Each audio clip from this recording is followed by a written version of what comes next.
Call the meeting to order.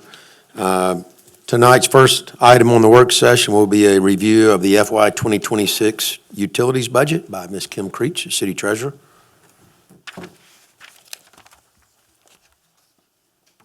Good evening. You remember the last meeting, we went over general fund, and this meeting is to go over is infrastructure. Majority of council members have reviewed some of this, or actually all of the capital, and I just want to do it another review. We're going to start with gas.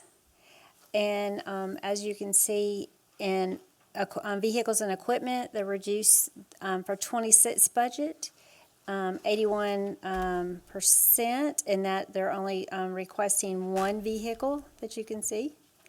For capital improvements is a rollover of $500,000, and that's resurfacing and restriping of the parking lot at the Utilities Public Works location. Next, you'll see system improvements. That is going to be will be spending estimated of 7.2%. Before I go to the next slide, do you have any questions with vehicles or capital improvements? At this point, okay. So starting with the capital improvements, you'll see for some regulators, $100,000. There's a gas line that's going to be for under I-10. $800,000, and just to be able to note, that's going to be part of the ALDOT project, so we'll get reimbursed for that project. The next slide. Kim, is that included, though, in the under system improvements? That's included in the $7.15 million? It still is included, although you're going to show that in revenue then? I'll show that revenue when we get reimbursed for that. Okay, thank you. Next slide. The on-call contractor, $200,000, and that's for emergencies that arise. County Road 64 widening project, $250,000 estimated, and that is a project that is joint with Baldwin County Commission, and that would be reimbursed through them as that's their project. Next project is the continuation of the cast iron replacement. Y'all have awarded the bid on this. The contractor and the engineering is $4.2 million. And then the next request is the engineering design for the next phase, for phase 3, $300,000. Highway 181 at Dominion Farms, a backfeed, $500,000. And County Road 32 and Greeno, a back feed of $250,000. Do you have any questions on any of those projects? Next, we'll go to electric.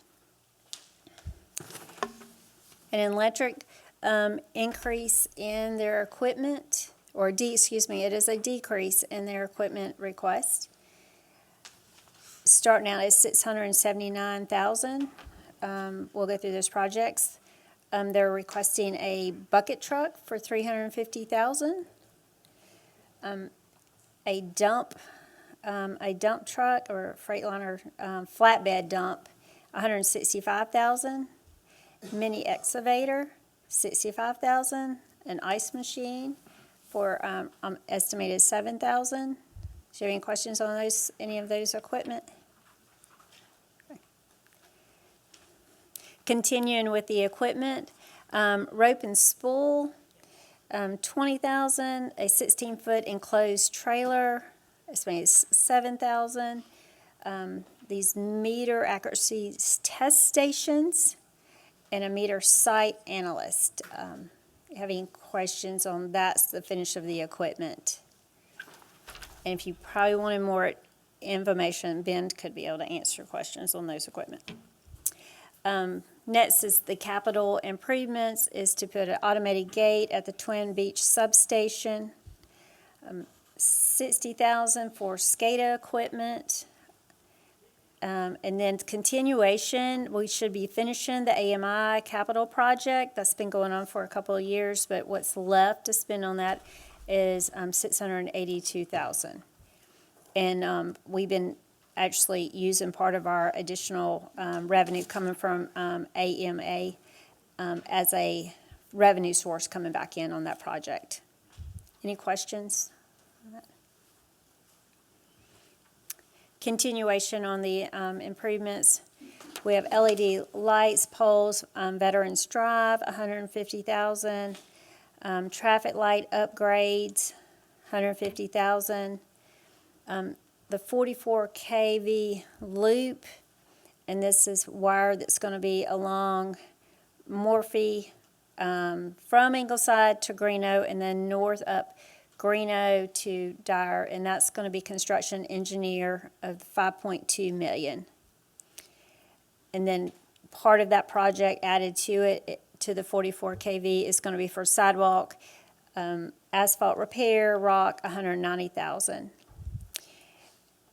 A project that y'all have approved also is the Sponsor Cure feeder underground for $270,000. And then installing new poles, Hendrix tree cables from Summit to Oak, $30,000. Install new closer at Bonsecoeur and 3rd Street, $100,000. And some solar-powered pedestrian crosswalk signs, $18,000. There's a lot of projects there. Y'all have any questions on those projects? Kim, so the Bon Secours feeder underground we approved, is that a rollover? Yes, sir, that is. I'm sorry, Mayor. What did you- You've already awarded it.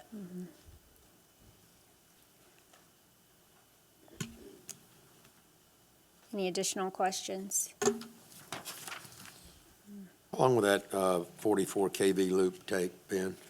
Sir, How long will it take to complete that 44 kV loop? it's a year. They got a year contract.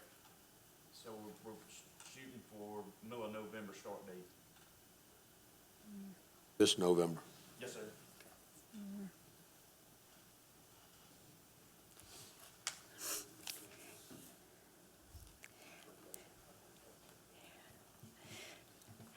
Next department is the water department, and there's a lot of projects going on in the water and sewer department. We'll start with vehicles and equipment, $352,000 worth of equipment, a boring tanker truck, $200,000, a vehicle, $40,000, a well pump, $75,000, treatment plant one, a spare motor, $30,000, trench bots of $7,000. Have any questions on any of that equipment? It's continuing. Next slide. Capital improvements, repairs to the Pecan building, $100,000, an electric gate at Nichols Tank, $20,000, SCADA upgrade to the equipment, $50,000. The system improvements, we'll go through this long list here. We have an electric gate salesman come to the city recently. It was, what's up with all the electric gates? Who's, what, I mean. Well, that was a question. I mean, what's up with all of them? We do not have an electric gate salesman that has I come. know, what's up with all the electric gates this year? I mean, The one at the Nichols tank is just for security. Right now, it's being, shared between Public Works and the Water Department. And because that water tower is there, that's critical infrastructure, and we need to have accountability for who goes in there. So that's what we're needing to so do. you can record who's going in Have a there. card swipe, yes. No accountability for who's in there, who left it open, or anything else. Gotcha. And then what about the Twin Beach Power Station? Substation. Yeah, It would be the same thing, just more or less accountability to make sure you know who's in there. I got you. Okay, thank you. Starting on the system improvements, as we continue every year, we put in $500,000 for new meters, and that's for new meters and replacement of meters. Valves and taps, $50,000. 24-inch water distribution trunk line. And I believe y'all have approved this one. Mayor can probably answer back. The next one. The other one is out for bid. the 16-inch. So the 16-inch on 181 to Fairhope Avenue to Gayfer, the 4.2, y'all have awarded that contract already. Extension of 24-inch water line from 13 to treatment plant 1 is rollover 1.5. Any questions on those? A lot of this you've seen. Next slide. A 12-inch water main from County Road 33 to Highway 181, 1.5 million. A 6-inch water line, Lakewood, rollover 150,000. Water distribution system main replacement and upgrades, 1.8 million. A 6-inch water main, 181, 500,000. Water line under Rock Creek rollover, 650,000. A 24-inch water line, Wagner Road, 500,000. Have any questions on any of those projects? So just to make sure I'm on the same page, Kim, on that distribution system, if it wasn't for those rollovers, the budget, let's just say those rollovers have been completed in FY 2025, then FY 2026 would have been much less, right? Yes, sir. Okay, so you can't look at 2025 and say that we spent that much when so much of it rolled over, right? Okay, I'm just making sure. Thank you. Yes, sir. Next, when it's the plant maintenance and wells, is well 5, a rollover 300,000. Sumatary valves, rollover 100,000. Water pH adjustment system, a rollover of 750,000. New water treatment plant. This will be a multi-year project. This is new. 2.3 million. A new 2 million gallon water tank. That will be a multi-year project. That's half for $1 million. Well number 4, new treatment. That's $1 million. A liquid treatment upgrade at treatment plant 1, 750,000. Water plant and well upgrades and repairs, 500,000. Well number 13 to treatment plant 3. That's a rollover of $1 million, and these pilot bores throughout the city, that's a rollover of 1.1 million. Do you have any questions?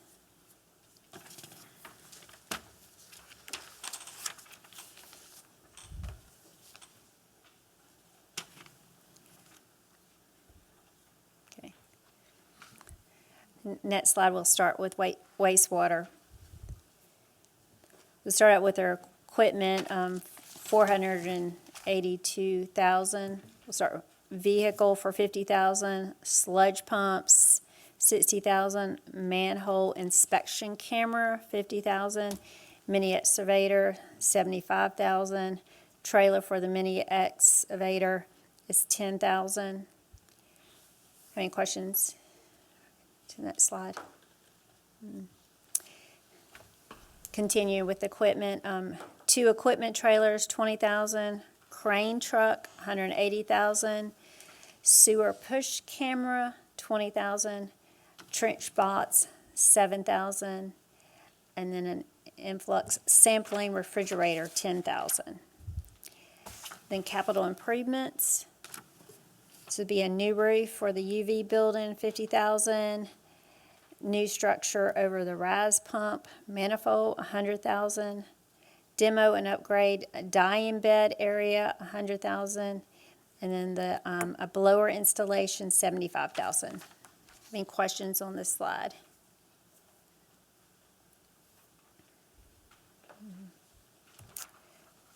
Continue. We have an equipment shed rollover, 143,000.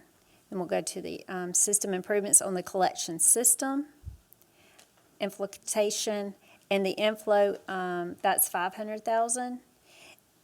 And I know we've had engineering that's coming up with the plans for this will actually be doing the work. 181 force main and 2 regional lift stations, that is a rollover of $5 million. And that project actually will be a multi-year project also. Force Main Twin Beach lift station rollover, $750,000. Force Main upgrade Section Street lift station, $800,000. Force Main upgrade North Section lift station to Bayou, $1.5 million. Force Main upgrades from Twin Beach lift station to South Section rollover of $700,000. And then Highway 181 project of engineering and start construction would be $1.4 million. And then Valley Force Main, $100,000. Any questions there? Yeah, just same kind of question about the rollover. I was trying to add that in my head. I got about 10.15 million. So it looks like almost the whole budget was a rollover. Is that Yeah. about right? For like the four Force Main projects that you see on there, Councilman Brill, like those will be finished by December. So there's a lot of these things that are already in progress. Yeah, and I understand. I'm not worried about I am worried about completion date, but that's not why I'm asking the question. but I'm I just just- asking, I want people to understand that it's not 10.7 million on the back of 11.8. It's really 10.7 on the back of, take 10.1 from 11.8. But if we can't close them out, we have to roll it over. I understand it's manpower, it's Yeah. just getting items that you need that have long lead times and, Yeah. And coordinating the street closures. right.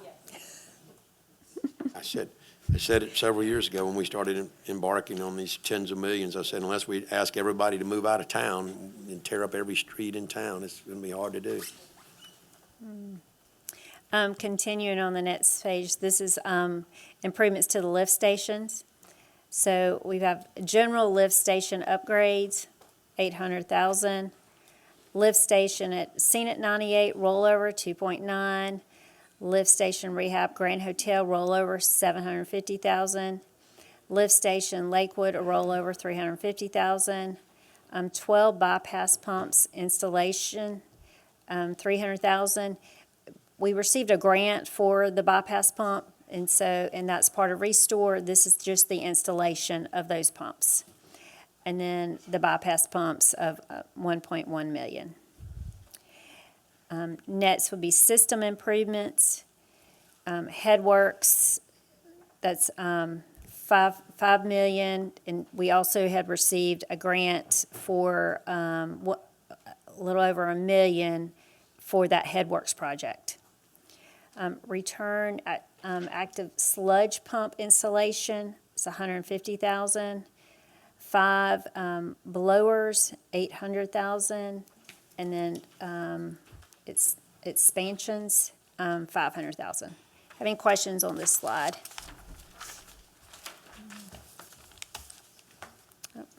And that's all for all the equipment. So this is for the utilities only. If y'all have any other additional questions. Looked to me like it's a continuation of what we have going on, right? And so the good thing was I saw capital improvements and vehicles and equipment purchases almost basically going down across the board. And it does that after we get new vehicles. You know, the next year you don't need them necessarily. And I also, I mentioned this to Councilman Conyers before the meeting. I said, you know, this is just, you know, a budget is a fluid document, and this is, you know, we want to follow our budget, but it's fluid, and we also have a second bite at the apple if something comes to us later in the year and we're not making the income that we thought. We can always stop something along the way, a purchase of something maybe. I don't know if we're going to stop our infrastructure improvements, but you know, if it's a piece of equipment that we can maybe put off for another day, we can always do that. So it's, you know, it's just step one. And I'd just add, I did have an opportunity to meet some yesterday to go over this budget over the utilities, and one thing, you know, besides working nights and weekends, Kim and the accounting department have been, you know, they've been working very hard on this, but just saying the forecasting of when we need money and how much we need, because we have borrowed some money for the infrastructure improvements. We're rapidly spending that down. We have a lot in the budget to be considered, and just trying to get a good forecast for how much we need and when we need it, so that we can make best decisions possible as far as what type of financing to line up, so. I appreciate all y'all do on that. Yes. Well, as a banker, how's that looking, Jimmy? I mean, we're gonna need some money, and at least, rates are coming down, timing might be good, so, I think we're 2 away from needing to think about borrowing some money, maybe. We're about in 30 days for us to talk about, borrowing the money. That will be the next step. Gonna need it in 30 days, or we're gonna start talking about it in 30 days? We're Let's not talk about it the day we need it. We're needing it soon. Each budget meeting that I've had, I've brought this up, that we need to pull this around and talk about our next steps, because the 25 million that we borrowed will be dwindling down within the 30 days. And so we'll have some juggling to do, so that's part of this budget. Let's look at exactly what route we want to go. I'm in, conversation with PFM, our financial advisor, of looking at what are our options. So to keep this train continually moving, to get these infrastructure done, that will be our next step. But just trying to, make sure what we have in the budget is y'all's direction.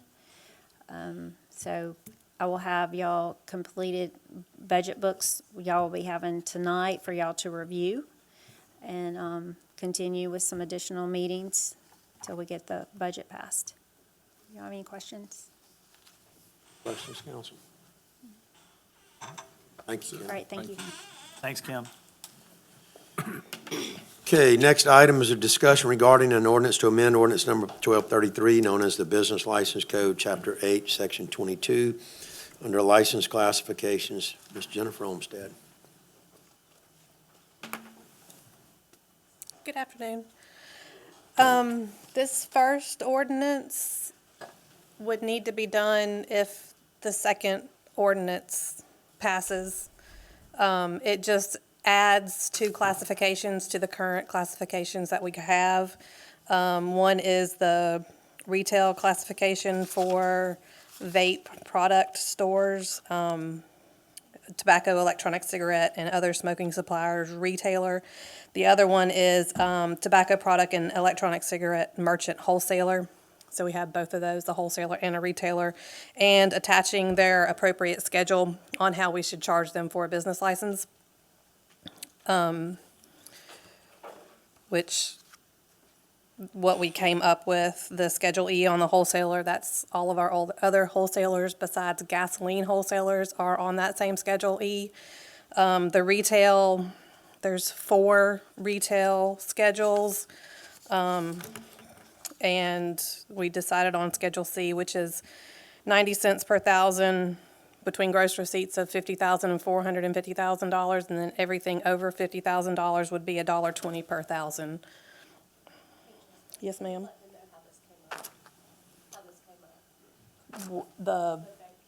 Okay, yes, well, that's the second one, yes. If we can move on to the second ordinance. The state passed Act 2025-377, which they are imposing a state tax on consumable vapor products that will become effective October of 2026. In that act, they also allowed local taxing authorities to impose their own tax if they chose to do so. If we did not impose our tax, we would get a portion of the state's tax come next year. It is based off of population. The proceeds from the state tax is 50% to the general fund, 25% to counties based on the ratio of population of each county to total population, and then 25% to municipalities based on the same with the counties. Just if they collected $100,000 in tax, the city of Fairhope would get $200 of that, based on our population to everybody else's to the state's population. So not a lot of revenue coming from the state. If we impose our own, we get that 10 cents, or that's what's proposed in this ordinance, 10 cents per milliliter in the city limits. It would be half that rate in our police jurisdiction, and that's at the wholesale level. I don't know anything about vapes. How many milliliters are in a typical, I really have no idea. I'm just Yeah. wondering how much it is per sale. Yeah, I did not, but I can find that out for you. Somebody look at their vape pen and tell us. Any, Kevin, you're our James? resident vape Anybody expert. vape in here? so- Yeah. Don't do drugs.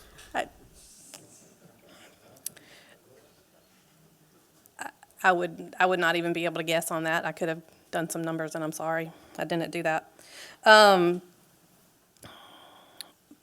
We would not get that portion of the state's tax if we impose our own here locally. And we have a deadline too. Correct. We have It a has- deadline, which yes. is like we have to do it tonight. or So, we yeah, have I a- would ask for immediate consideration on both of these ordinances. The state did state that if we levy our own tax, it has to be in effect as of October 1, 2025. If we don't meet that deadline, we are not able to impose this tax. Ever? Or Ever. just this year? Ever. Correct. Ever. So we would have the opportunity to come back at a future date and modify the rate to whatever, up, down, whatever we felt is appropriate, but Correct. to be able to even have the authority to do it, we would have to adopt this we'd have to be enacted by October the 1st. Correct. And just, nobody likes to add a new tax, but it's really just transferring one Cigarette tax. tax to another product. Our cigarette tax, we've had in effect since 2004, I believe. In 2016, 17, and 18, our annual revenue was around $135,000 on average through those 3 years. Between 23, 24, and 25, our average revenue on cigarette tax is $30,000. So you can see the difference in what people are consuming. Cigarettes have dropped dramatically in vapor product, and they're being replaced by vapor products. So, and I haven't looked at a scientific study, but they will tell you, the vape proponents will tell you that it's healthier, and by imposing the tax, you're discouraging people from switching from cigarette smoking to vape. We received a letter to that effect. Well, in answer to y'all's earlier question, an average use of say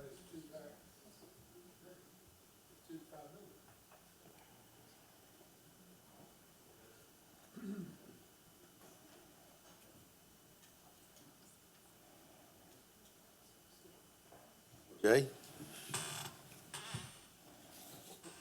Are you going to allow immediate consideration tonight?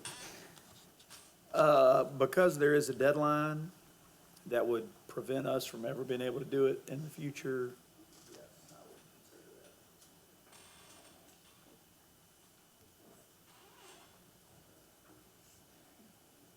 Any questions for Jennifer? And it looks like the average vape's like 2 or 4 milliliters or something like that size, so Like 4 to 6 milliliters. looking at 50 cents per Per cartridge? cartridge or whatever. Approximately 50 cents or a quarter outside of the, How long will that last you, Christian? 16 hours. Yeah, that's another thing, people are more likely to smoke on a vape than they are a cigarette, just because of ease of access. Maybe you should switch.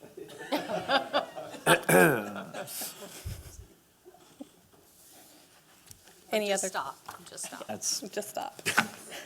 it's tough. Okay. Thank All you. right. Thank you, Jennifer. All right. Next, we have a presentation and discussion on the Fairhope Bancroft Corner site improvements. Mr. Richard Johnson and Mr. Christian Preuss, who is a good sport, letting me pick on him. And I'm gonna kind of set it up and then let Christian do what he does so well. Just kind of give you a little history. As you know, after the great success of Gadsden Plaza on the corner of Section and Fairhope Avenue, it kind of made our other little small park down on the Bancroft corner look a little tired. So there was a desire from y'all, as well as the mayor and other city folks, to look at improving that corner and giving it a facelift and update. And Christian prepared several concepts and came and showed them to you, and y'all picked the one you really liked, and it kind of grew a little bit to pick up going down Bancroft to further hide the parking lot and improve the fencing and landscaping going to the north on Bancroft. Unfortunately, what we decided was best for that corner was more than what we had anticipated in the budget, so we kind of cooled things down. We have a rollover as well as a request for some additional appropriation that would cover the expanded project. And we're at that point of anticipation that we're hoping very soon there'll be a passed budget, and that capital will be in there. But we kind of wanted to report to you that we are ready. We are willing, and we're excited about this, and this is going to be one of the first capital projects that get out the gate in fiscal year 2026. And we wanted to take a moment and update you on the final design and all the work that Christian and his team has done. And we feel very confident. Christian worked very hard back in the late spring and early summer to really tighten the budget numbers up so that we ask for the right amount to get us where we need to be. You know, we've got looking at a total project of about $315,000, and we've got a 15% contingency in there with looking at about $362,000, and that's what the combined rollover plus additional capital that we're requesting to cover that project. So I'm excited about this. My one request, it's a very needy request because Christian didn't have any gray hair before he started this. We do need a name for this project because it keeps getting assigned different names, and purchasing is about ready to kill me because they don't know exactly what to put in the ad and those kind of things. But I have referred to it as the Fairhope Avenue Pocket Park. Christian gave up all hope and just started calling it Bancroft Corner, but we would like y'all to think about an official name for that park because it sure is nice to have a consistent name to use in the documents and everything. So I thank you for your time, and I'm going to turn it over to Christian Preuss, who is the landscape architect on this project. Thank you. Thank you, Richard. For the record, I do not vape, so I just want to let everybody know that. I heard it turns your hair gray. Yeah, it turns I your hair shouldn't say gray. that. Yeah. All right, so as Richard eloquently said, this is kind of the bookend of the other end of the block of Fairhope Avenue on Bancroft Corner, as I call it, and it's just a continuation of the details and some of the patterns that we developed at Gadsden Plaza, creating shade and seating areas for people to gather. The space that's there now is somewhat dated with some wooden picnic tables and things like that just kind of doesn't look as charming as it probably did 20, 30 years ago. So happy to answer any questions. Trees, landscape, pavers, concrete banding, possibly a medallion at the corner intersection if we can decide on a name, with maybe some historical facts about the site. So happy to answer any questions. And I do have some more images if you'd like to see them. Hey, Council, I'm just throwing something out there. Hadn't given it much thought, but I mean, you know, Julian's has been there forever and ever. Oldest restaurant in Baldwin County. And I mean, I know it's still in operation but I mean, what about Julian's Plaza? That's what I've been partial to since day one, either that or the Robert Brown Pocket Park. Just named for his affinity for those. But no, I think Jillwin's I think it's a nod to that being the oldest restaurant in Baldwin County. And I mean, we knows, we we'll just be there refer to it 50 as the corner next to Julian's. Yeah. And they, I mean, if you go back and look at the history of the city, they may not only be the oldest operating restaurant in Baldwin County, they may be the oldest operating business in Fairhope. Probably are, right? Probably, yeah. Would you say, Mary, you would know? I would support a nod to that, just because I think that's what people are gonna call it anyways. Unofficially, right now, Jewelman's Plaza. Okay. Um, Noted. Like Sounds an good to me. good unofficial name for the moment. And I think the Gaston Plaza turned out so well. I mean, I'm thrilled that we're getting an opportunity to do this. I actually go out there and sit all the time. I don't know if other people get a chance to do that, but I do We've see. actually had a couple of complaints, if you could, I started looking like a vagrant, Loitering loitering. with his vape, with his vape. That would be me. But I mean, it really turned out to be a usable space, and Thank you, yeah. I We're thought you did a great job on really that. proud of it, yeah. will there be sitting areas in this Jordan's Plaza, or is there room for that? So the planters, if I'm not mistaken, they'll be like similar to the ones at Gaston Plaza, where you'll be able to sit around there, and then we would probably add tables just similar to what we did at Gaston Plaza. This is kind of hard to see, Jay, but, or Councilman Robinson. The raised planters are on the backside. The street is to the south, planned south. So those closer to the street will be the lower level at-grade planters, similar to Gaston. And then we've got a couple seat walls that are closer to the parking lot that kind of serve as kind of a bench and an edge to the space. Also, didn't mention this, but you can see in some of the model shots, we do have a fence, an ornamental iron fence with columns every 12 to 16 feet. And that'll kind of create a screen wall against the parking lot as well. So there will obviously have to be the older trees that are in that area will have to come down to make this space happen. But it'll be kind of a fresh start for that corner. So that fence will run down Bancroft all the way to that first entry to that parking lot there behind the museum. Correct. How many, are we, I'm guessing 2 lost parking spaces there, maybe? We don't have any lost on this one. None No, lost? no. Okay. There's a lot of striping that's down there now that we're just taking in that striping. Okay, I was guessing maybe one on Bancroft and one on Fairhope Avenue by that green space in that picture, but if not, great. It's just striped right now.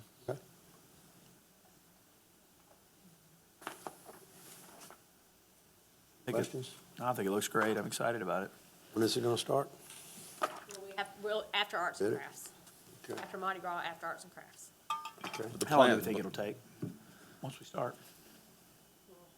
Depends, Depends on how fast we rush, how fast we, yeah. We just have to come up with a deadline, like lighting the downtown yeah, like up the roads, yeah. That's to right. finish it. No, it should take probably about 4 months. It'd probably be a good guess.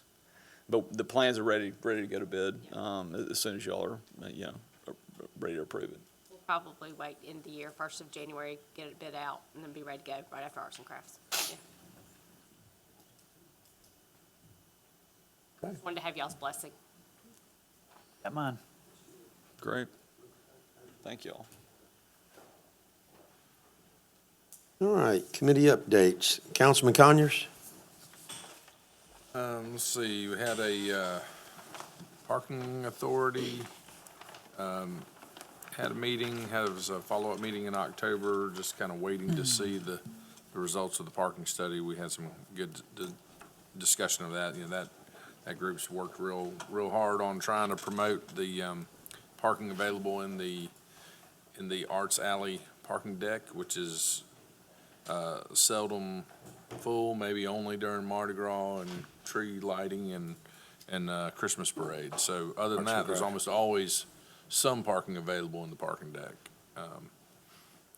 Just trying to highlight that, but right now we're waiting on parking study because we do have, of course, more density coming downtown, and that is going to be parking's going to be a long-term issue that we do need to resolve. So that, and then library did have a meeting with APLS funding is still paused, kind of kicking the can down the road to the next meeting with that group. They're going to do some further review of books that are being challenged. The APLS wants to review some of the books that we have already reviewed. So that is. Councilman Robinson? Yeah, we had a Historic Preservation Commission met. I was unable to be there. Eric, is there anything that occurred during that last commission meeting that warrants reporting at this point? They are gonna they are planning a public meeting or an open house, and they're talking, and please forgive me, I don't know the exact dates, but they're wanting to do something just to kind of have an open event that people can come and talk to them and talk about what they're doing and what they're hoping to do. I saw that email about circulating the possible dates for that, maybe in October. Okay. That's it. Councilman Boone? I didn't make the rec board meeting. Mayor, did you attend that? Okay, and Corey's not here. Pat, you want to give an update on the rec board meeting? Pretty routine, nothing earth shattering going on. Okay. All right. Interviewed potential members. We did interview two possible candidates. We did. Okay. Actually, I do have another committee report. We had appointed a couple of new members to the Industrial Development Board. I was also unable to make that meeting due to some business travel last week, but I know that they met, and there's an application for some tax abatement, and we are going to try to meet again next week to elect officers for the IDB and to cast a vote on that tax abatement. Two applications. There's one, Seeger's Arrow. Same project, but just two applicants. Okay, two related to the same project. There's an expansion that is tied to additional workers at Seeger's, so that's what they're looking at. And we've got some other questions that we need to ask about that. Department head updates. If you have agenda items, if you will, please cover them as well.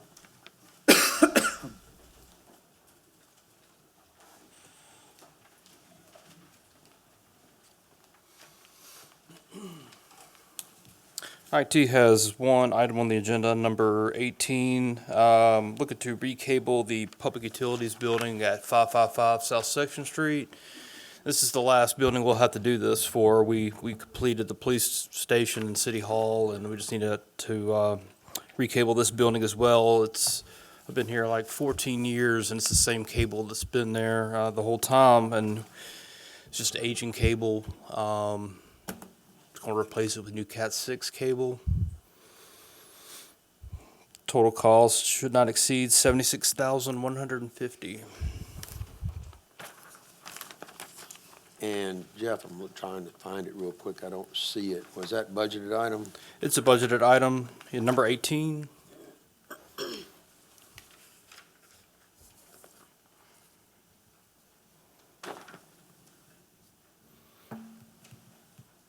I got it. Okay. Okay. I see it now. All right. Thank you, sir. Any questions for Jeff? All right, well, thank you. All right, thank you, Jeff.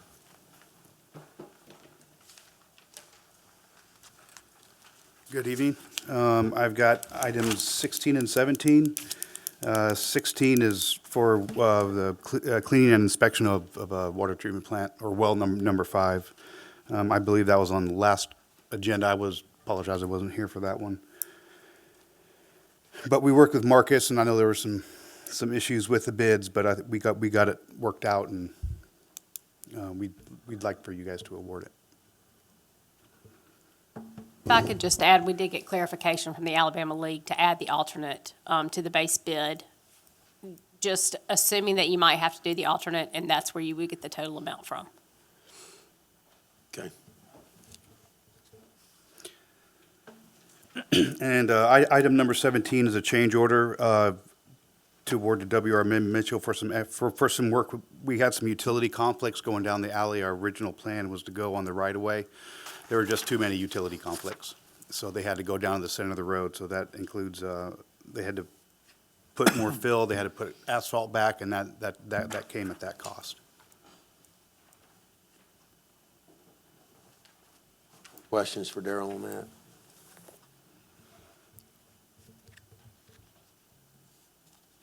Okay, thank you.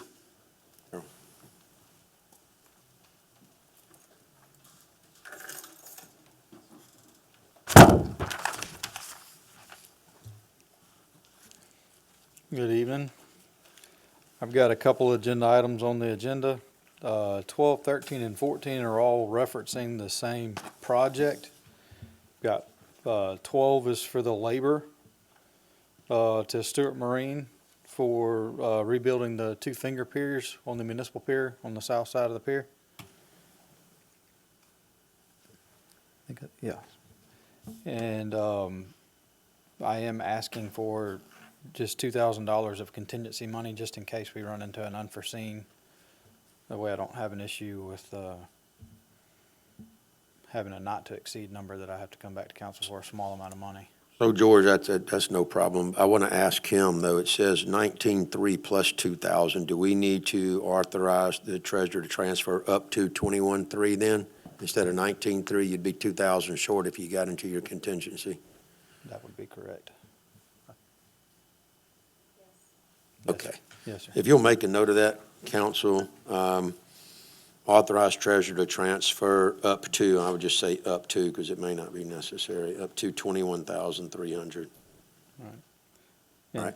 And agenda item number 13 is for the materials we're purchasing from O'Neill Steel to build the finger piers out of. And I did the same thing on that one with just $1,000, just in case we have anything we have to go back and order extra. So Same thing it needs to would be be up- the exact same up thing, up to 5,000. Yep, let's do that.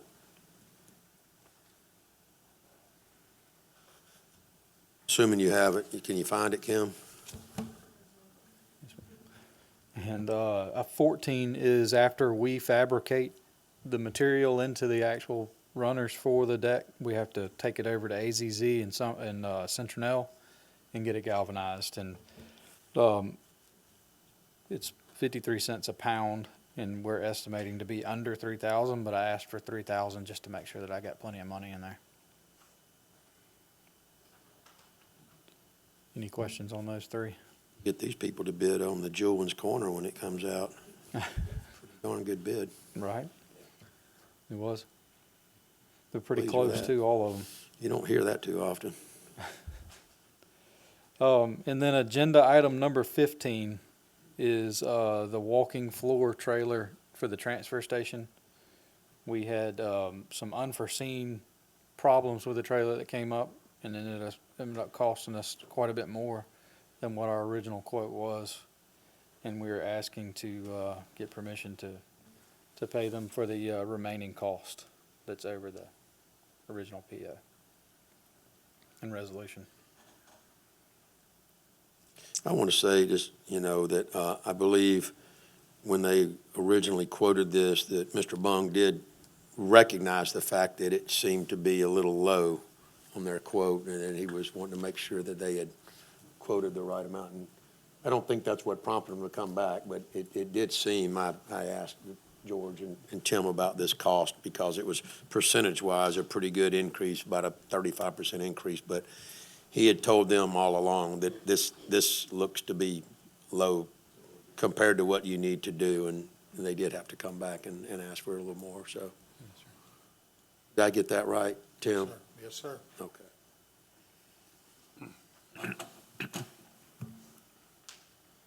All right, That's it. is that it? Okay. Thank Thanks, y'all sir. very much. All right. Appreciate it. Yep.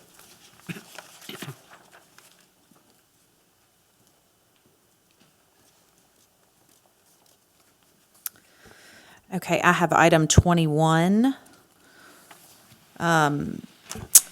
Request for quotes for our EMT services during special events.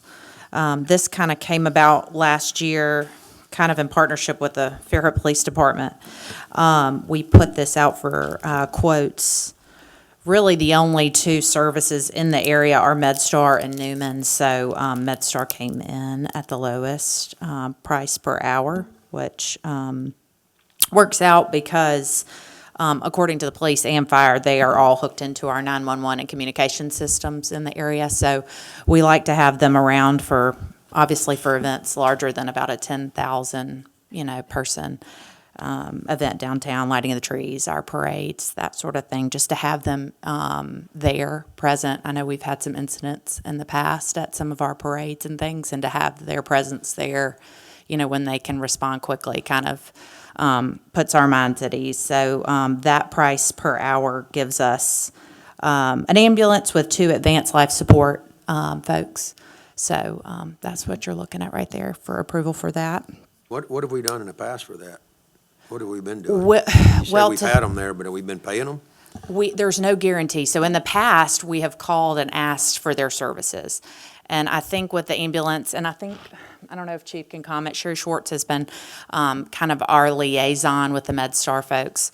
But with their low, I mean, they have really a struggle kind of covering the Baldwin County area. So they couldn't guarantee that they could have a staffed bus in response time to all of our events. So So this in order to requires- this guarantee, this requires requires, them to be on site. yeah, I mean, we're paying them to basically be on site for our large-scale events, to be able to have them in case of an emergency. So we kind of, for us, like I said, with some of those events in the past where we've had some pretty major events happen, and for them to be there and respond, it was helpful. So you'll see that there.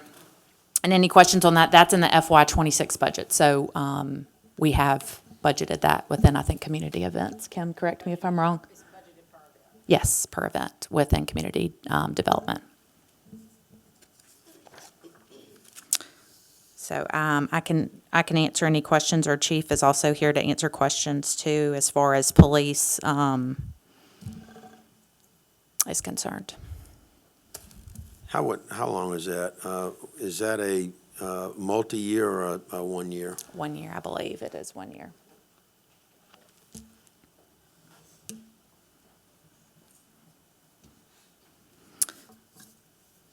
Questions for Paige there? And I do believe they are. I mean, I will go, I believe Sherry Schwartz did say their normal hourly rate for that 2-person staff is about $186 an hour. So I think they are cutting us a little bit of a deal to the city, so, which They is, won't be cutting the person they go pick up if they need to be, if they get called. That's where they make their money. Hospital yourself and see that. Well, nobody's saying they don't use them, but I'm saying that they're not, That usually doesn't they're work not out cutting too the well. deal. You give it a go. They're not cutting the deal. They're making that on top of what they're gonna charge everybody. right. And then I also have 25, if y'all don't have any questions for 21, I also have 25, and that's for a street closure on School Street for Halsted.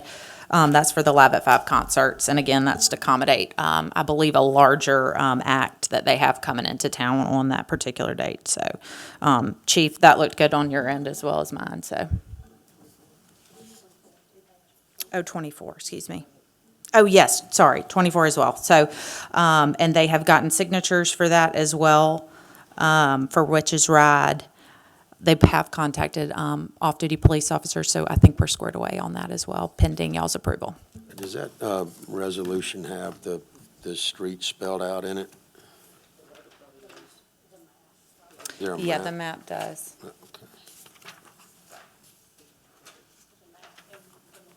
I see it. Okay, good. You go with that, chief?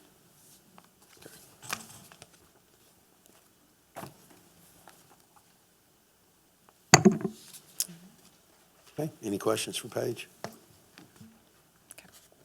Thank y'all. Thank you.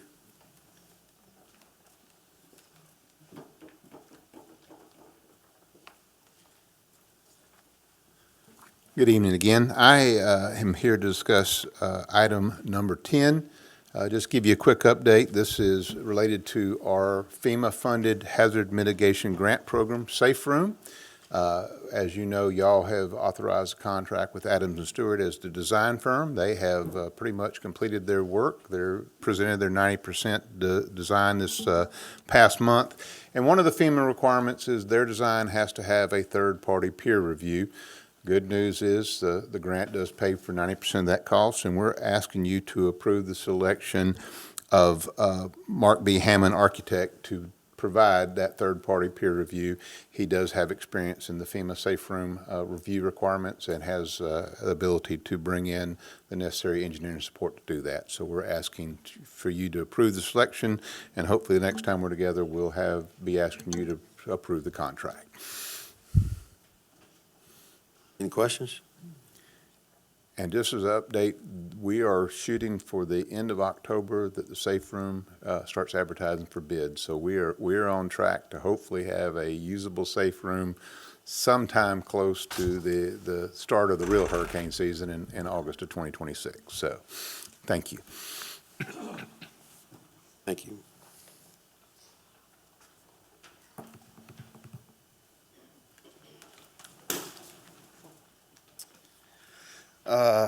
Evening. I have ordinance, or the first three items on the agenda, which is the dissolution of the Fairhope Building Code Board of Appeals. I think this is a second reading. Also, the final adoption for the dangerous buildings ordinance. And number three, I think this is the first reading for the amendment to the schedule of fees we talked about. The other thing I wanted to make you aware of is we will be issuing the demolition permit for the old hardware store on the corner of Fairhope Avenue and Church Street. That'll go out this week, and they're going to be getting started probably within the next 2 weeks because they want to have it gone and have the site cleaned up and secured before we get to lighting of the trees. So make sure you're aware of that. There will be some barricades and some protective walkways that'll be put up. We also had a coordination meeting, and I'm thankful to everyone with the city. Everybody came in, gave their comments, and the new operator of the Bone and Barrel was there as well. So they're aware of everything that's going to go on. Okay. Got any questions, council, on 5, 6, and 7? 7 was covered in last meeting's work session.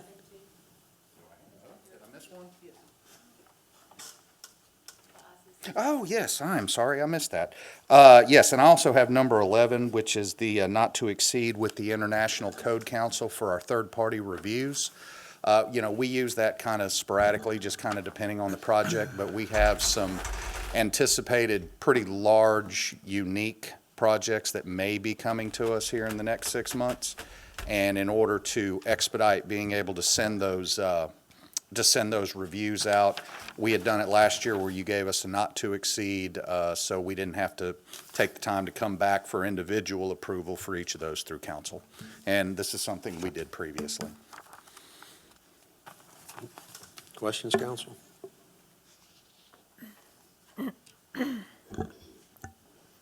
Hey, Chief. Hello. I've got item number 19. This is a resolution to procure 30 rechargeable AEDs from Aviv Connect AED Solutions. This is sole source. They're the only ones that have this technology. They're rechargeable.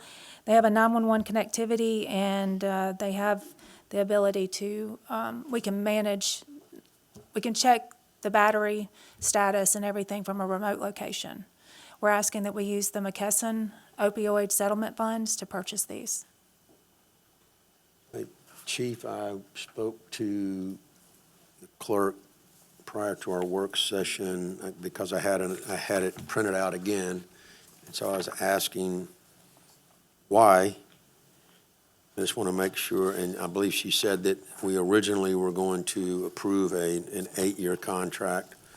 And now, based on advice from city attorney, it's going to be a 3-year contract. So I guess the question, is there anything, I don't see anything in the resolution that needs to be changed, but I want to be careful before we vote on a resolution. Is there anything that needs to be changed in there? One you have that's new is the one that needs to be approved.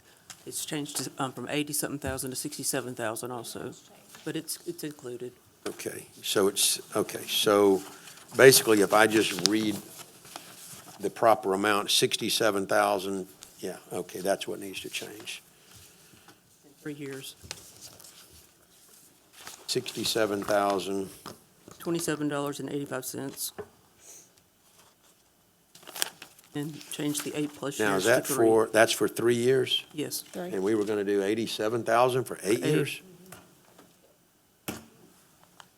No. Where's Marcus? But state law says we can't do We that. said the same thing. All right. $67,027.85. And we would have had it paid for with this Yes, sir. opioid settlement Yes. for 8 years. Double check that, Mayor? I would. I mean, that's a big, big, big difference. They be thinking of a way to read that too. Us found possible to sign an 8-year agreement for 86,945.72. You got it. All right? Any questions? No. Did you have one other thing? I think that's it. Okay. Thanks. Thank Sheila. you.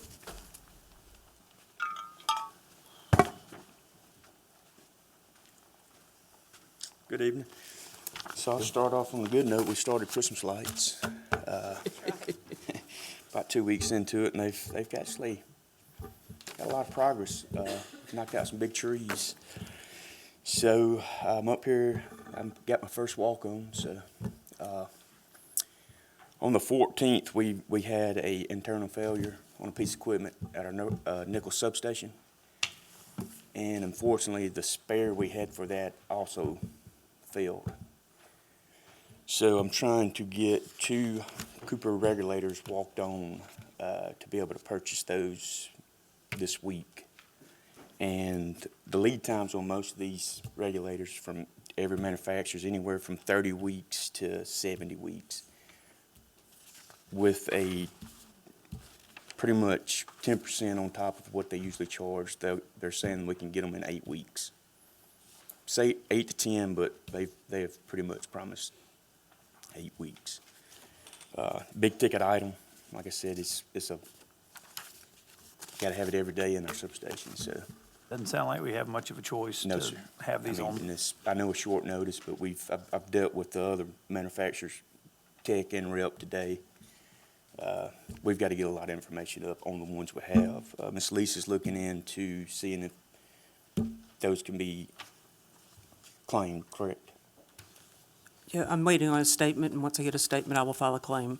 Okay. Okay, good. Yeah, so Yeah, I spoke to Ben about this earlier today, and while they're not warranted for 25 years, they're Right. expected to last up to, 25 years. Yep.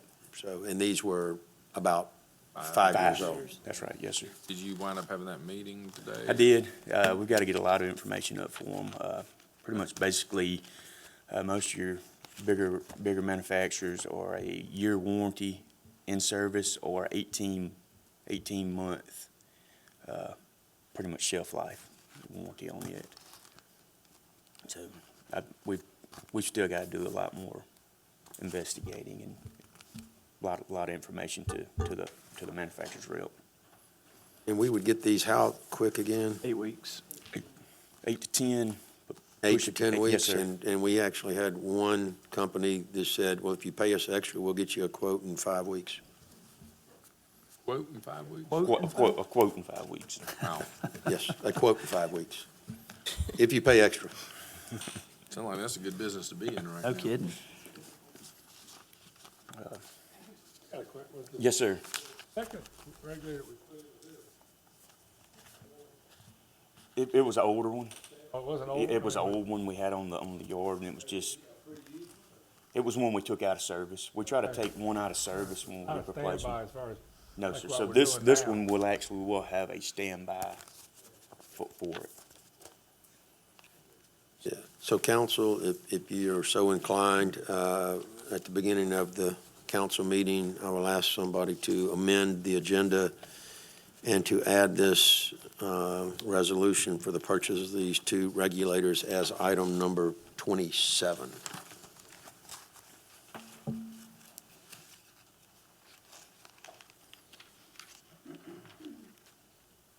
And I guess the last question on that would be, Kim, you can move the money from somewhere else to, you have 100, and I mean, we're looking at to move it or borrow it, right? That's gonna be a case of, by the time it comes in, I'm gonna have to amend the budget that y'all got. You'll put it in 2026 budget? Yeah, because it's not gonna come in until, at least the next month, right? Yes, ma'am.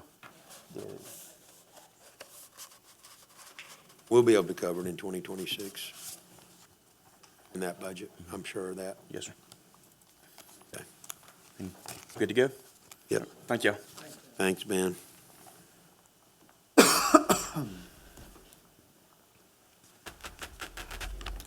Okay, Pat. Recreation has item number 20. We are asking to put a pavilion at the soccer complex, open-air shelter pavilion.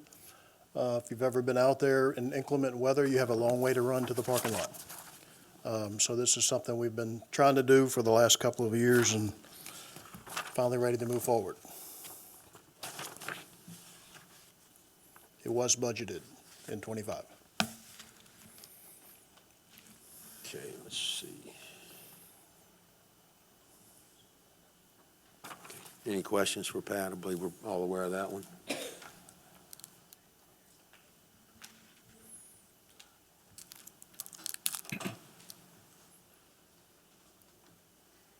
Okay, thanks, you. Pat. All right. Item 23, I can talk to that a little bit. Authorize submission of the pre-app for the FY 2026 Airport Improvement Program and Airport Infrastructure Grant Projects. That's just something, as a sponsor of the Fairhope Airport, the city has to authorize the submission of any of their grants. I will say that I do have some news on the runway improvement project, which is, I think, maybe the largest project to date. I've been on the authority for a long time, and I think it's the largest project that we've had.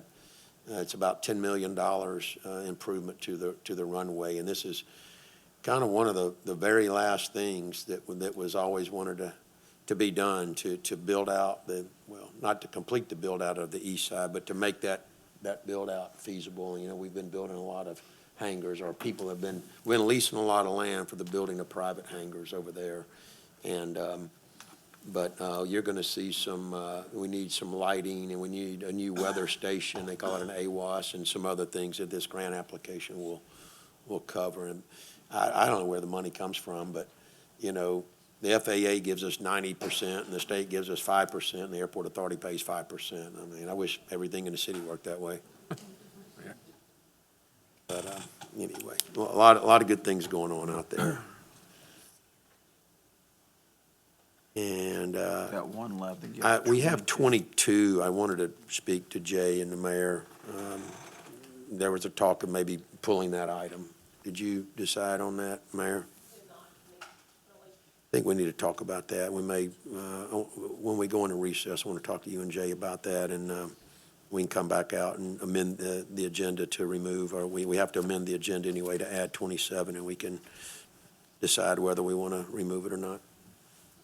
Is that it? Was there any other items I missed? I didn't see any. Appointments, What was that? the appointments. Number 26. We don't ever I know talk they're about busy. those. It's killing me. All right. Council, anything else? Let's take about a 15-minute break, get here a little before 6, and start on time, please. Thank you. That's with him, too.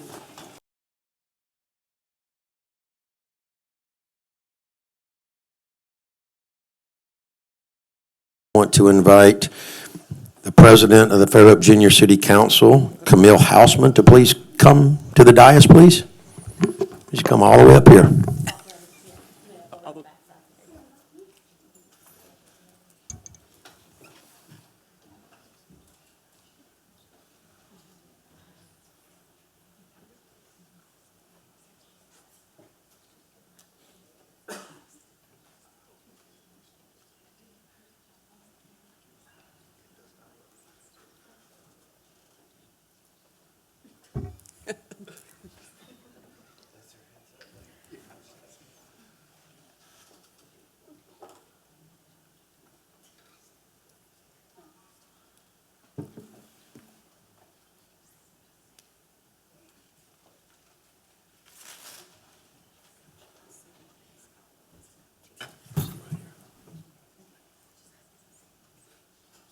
I call the meeting to order.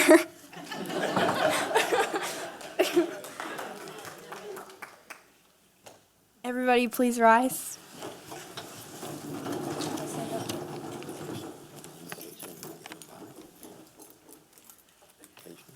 The invocation will be given by George Williams, music minister of Fairhope Avenue Baptist Church. Let us pray. Father, we thank you for this assembly this evening. Father, we thank you for the privilege of being a part of this community, serving together. Father, likewise, we thank you for the elected officials here that you have appointed.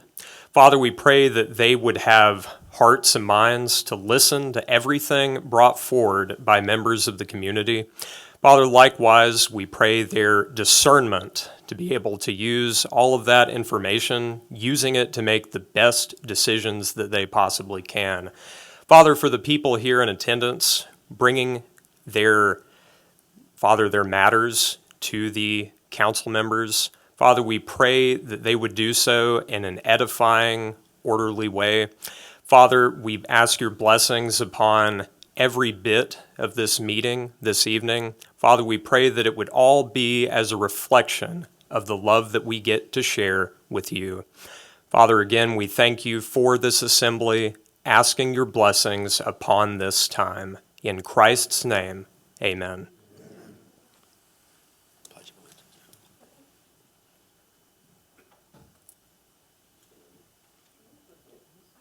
Allegiance to the flag of the United States of America and to the republic for which it stands, one nation, under God, indivisible, with liberty and justice for all.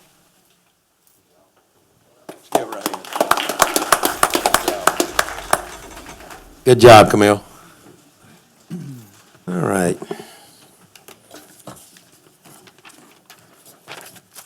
Before we get into the agenda items, I would ask for a motion to amend tonight's agenda to add as item 27, the resolution to purchase the 2 Eaton regulators for the electric department. You should have a copy of that resolution. Yeah, I make a motion to amend the agenda to add a new item number 27. Okay. We have a motion and a second. Any discussion? Hearing none, all those in favor of the motion, please say aye. Aye. Opposed, say nay. Okay, the agenda has been amended. Thank you very much. All right, first item on tonight's agenda will be to approve the minutes of the September 8th work session and regular city council meeting. Do you have any additions, deletions, or changes to those minutes? Make a motion, we approve as presented. Second. Okay, we have a motion and a second to approve the minutes as submitted. Any discussion? Okay, hearing none, all those in favor, please say aye. Aye. Opposed, please say nay. Okay, motion carries. Mayor, your report, please.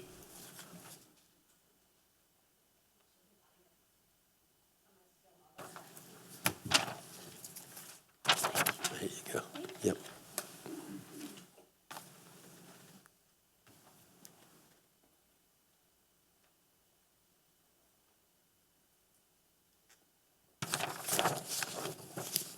Have a couple things tonight. First, I'm going to call George Ladd up. George, would you come up? He's like, I'm surprised. I just wanted George represented the city last week. Him and Murray Cameron did in Huntsville for to receive a grant from the from ADM, Alabama Recycling Grant, for $156,000. And I just wanted him to have a chance to tell y'all about that grant and what we're going to be doing with it.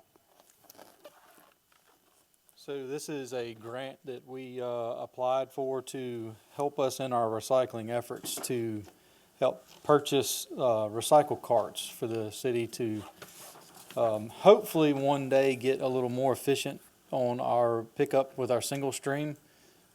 This is about a third of what we need to cover our services right now, and this is going to be a good test to see how well it's going to work on maybe one day getting to the point to where we can pick it up with auto trucks to be a little more efficient and faster at getting it picked up. But this is a grant that should cover those garbage carts. Look forward to giving it a shot. Thank you, George. Thank you. Good. Thank you, George. Yeah, it's a really $156,000 grant. Nobody expects for garbage containers or recycling containers to cost that much. But again, that's going to cover a third of our service territory. So we appreciate ADM and the recycling folks for giving us that grant. The other thing I wanted to do tonight is recognize Gary Gover. Gary, can you come up?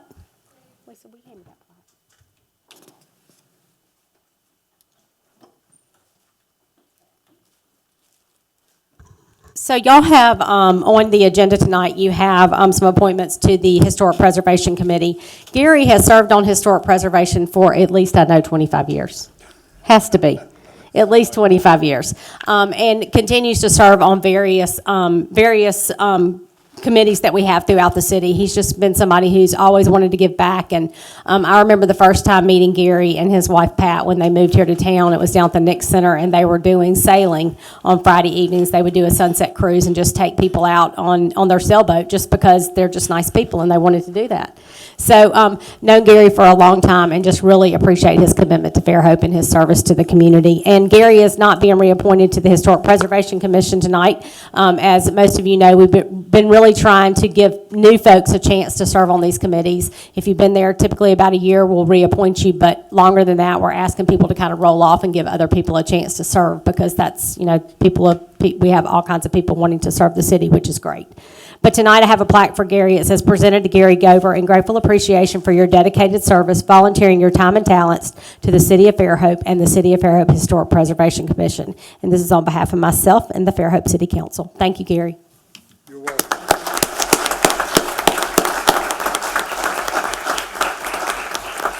And then last but not least, we have the Fairhope Junior City Council here with us tonight. This is always an exciting time of the year when we get to appoint a new Junior City Council.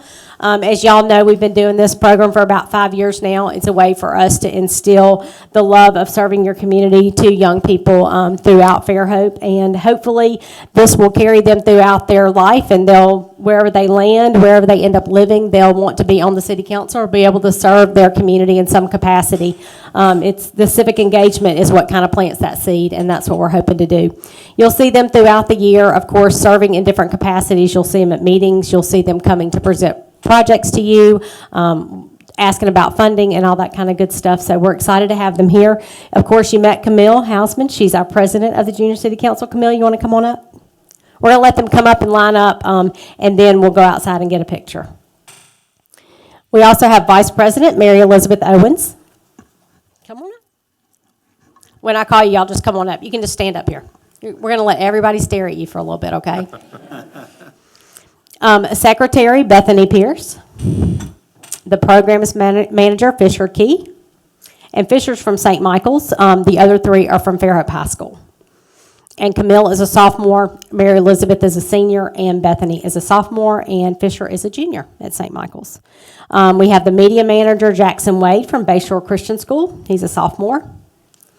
We have 2 ex officio members. Both are president and vice president of the Fairhope High School SGA, and that's Wright Wilcoxon, who is a senior, and Zaylee Bradley, who is also a senior at Fairhope High School. We have Isabel Daniel, who's Bayside Academy. She's also a senior. Virginia Gillian from Fairhope High School, who's also a senior. Epsy Dorman from Fairhope High School, who's a junior. Gunnar Cowell from Fairhope High School, who is also a junior. Ezra Langley, who is at Baldwin Preparatory Academy, who lives here in Fairhope. He is also a junior. And then Sharon Smith from Fairhope High School, who is a sophomore. So I'm proud to present your Junior City Council for 25-26. Congratulations, y'all.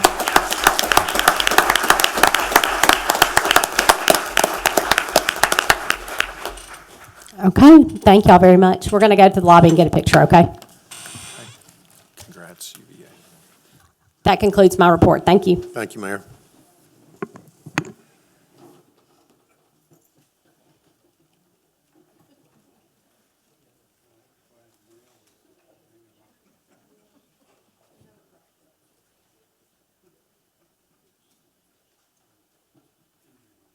Okay, next item on tonight's agenda will be public participation for agenda items. If you would like to address the council on items 5 through now 27 with the addition of the new resolution. If you'd come to the podium and state your name and address for the record, we'll give you 3 minutes. I want to remind you, if you have something that's not on tonight's agenda and you'd like to address the council, you may do so at the conclusion of tonight's meeting. The floor is open on items 5 through 27. How are y'all doing tonight? Good, how are you? I'm doing good. My name is Matthew Cancelino. I do not live in Fairhope, but my business is here. I own the vape shop in the Winn-Dixie Shopping Center at 179 Baldwin Square, and item number 9 is concerning to us. Essentially, this 10 cents per milliliter tax for the vape shop industry alone will be about a 75% tax. Our product is $18 now, adding $12 tax on top. It's kind of outlandish. A 10% tax, reasonable, doable, we can cover that up, we could eat it a little bit. But $12, we'll have to move out of town. Especially with other cities not doing the same thing. Like Daphne does not have this. Foley is actually trying to repeal theirs currently. So that is my opinion on it. Gas station e-cigs, which are way more popular, they contain about 4 milliliters of juice, 40 cents. Open market systems like the refillables, you buy it by the bottle. It's way too expensive. I mean, the smallest bottle you can get is 30 mils, so you're looking at $3. But once the state tax comes in, that's 12, or 6, sorry. After that point, we are now looking at the bottle price in total would be about 18. For the largest bottle, which is the most common, it's 100 to 120 mil bottle. You're looking at $12 to $10. Plus, when the state's tax hits, now it's $20 to $24 in tax alone, not including sales tax. And what's the sales price of that, sir? $18. That is the average price around the county. Some places will differ a little bit to $20 a bottle, but still adding $12 currently, and then next October bumping it to $24 would make it not cost effective to vape. I mean, your cigarette sales would definitely spike up higher, or your gas station ones, but once again, the gas station e-cigs, when you do this, the Juul, the Alto, those ones, they have 0.7 milliliters per cartridge, a pack of 4. So they're going to see 30-cent change in price compared to my store seeing, $3 to $12 per bottle price difference. I have to ask just a Yes, sir. question for sort of clarification. Is this like comparing buying a pack of cigarettes to a carton of cigarettes, though? I mean, No, is it a different not at volume, all. or- Okay. So most of our systems we sell in our store, disposables got banned with the new HB8. So disposable e-cigarettes are gone. All the little ones you see everybody walking around with, those are technically illegal as of October 1st. So now the only systems we have left really, other than the gas stations, are the open market systems where you buy a bottle of juice and refill your own cartridge. That bottle lasts most people about a week, depending on the person. I mean, I've seen people go through it way faster, but average about a week. But anybody else have any questions, or? That's very good. I appreciate that. Council, we'll have a discussion when this comes up. I think that, and we may have a little discussion before we introduce the ordinance, because remember, the point was to get the ordinance passed, to Right. give the ability. Because this is your we could- only opportunity to. The only pass an opportunity ordinance. we could change it up. We'll discuss it when we get there. Thank you, sir. Thank you. Okay, anyone else? Items 5 through 27?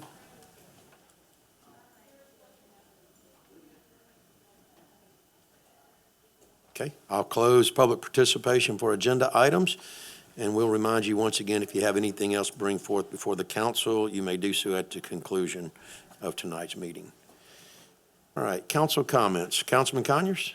I just want to give a shout out to the newly appointed and announced junior city council members. I think that's a fantastic program. I love that we participate in that, and saw a lot of familiar faces there. A lot of people I've known for a very long time. Some of them since they were little bitty, like Virginia Gillian and Ezra Langley, and then a bunch of others that have certainly been very involved in the community, and all seem like they deserve to be on the junior city council. And I love seeing the wide variety of schools represented. You had somebody from just about everywhere. So well done on whoever decided to make those selections well done. And I hope they have a good, exciting experience. Very good. Councilman Robinson? I don't have any comment. Councilman Boone? No comment. I want to echo something you said. I thought it was a very well-rounded junior city council, and I like the representation of the various schools in our community. That was nice. Also, want to give a shout-out to Councilman Conyers and his daughter, who was on the Fairhope High School homecoming court this past Friday night. Not surprised, but anyway, congratulations to all of the homecoming court of Fairhope High School. I don't have a list of all of them, or I would read them off. So anyway, congratulations. With that, I'll close council comments, and I will move to item number 5, which is final adoption of an ordinance to repeal ordinance number 1646 and codified as Chapter 7, Article 10 of the Fairhope Code of Ordinances, and dissolve the City of Fairhope Building Code Board of Appeals, which was introduced, this ordinance was introduced at September 8th, 2025 City Council meeting.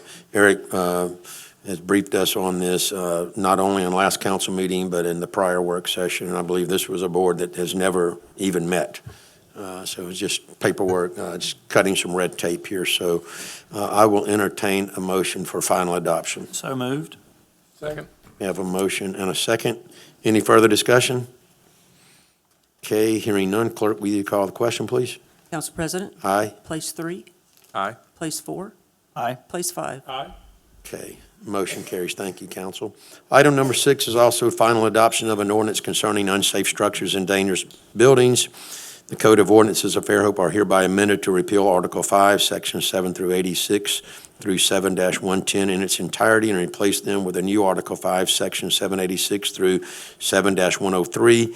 This was also introduced at the last council meeting and also discussed in the work session prior to that meeting. So that would have been the August 25th meeting, I believe. So, does anybody need Eric to brief them on this? Okay, if not, I'll introduce a motion for final adoption. So moved. Second. Okay, I have a motion and a second. Any further discussion? Okay, hearing none. Clerk, will you call the question? Council President? Aye. Place 3? Aye. Place 4? Aye. Place 5? Okay, motion carries. Item 7, would somebody like to introduce this ordinance? This is an ordinance to repeal and replace ordinance number 1586, ordinance number 1599, or ordinance number 1804, the schedule of fees for construction and building permits. And I believe that Mr. Cortinez has been through this in the work session tonight. I believe you discussed this in the work session at the last meeting as well, correct? Correct. Okay, so this is just the first read. This doesn't have to be passed. Introduce it. Pardon me? No, Have we introduced it yet? I'll introduce the Please ordinance. introduce it. Okay, Jimmy. All right. Thank you, Jimmy. All right, do you want Mr. Cortinez to go through this once again? I mean, we'll get another read next meeting. Okay, it'll lay over to the next meeting for final adoption. Okay, number 8 is an ordinance to amend ordinance number 1233, known as the City of Fairhope Business License Code, Chapter 8, Section 22, License Classifications. And this is just necessary to add in the code, tobacco, electronic cigarette, and other smoking supplies retailer with a Schedule of C, and tobacco product and electronic cigarette merchant wholesalers with a Schedule of E. I will remind you that if we want to enact an ordinance authorizing us to levy a local excise tax and require licenses for the sale of consumable vapor products, when that would be the next item on the agenda, we do have to vote on this tonight. So can I have somebody introduce this ordinance? I'll introduce it. Okay. All right.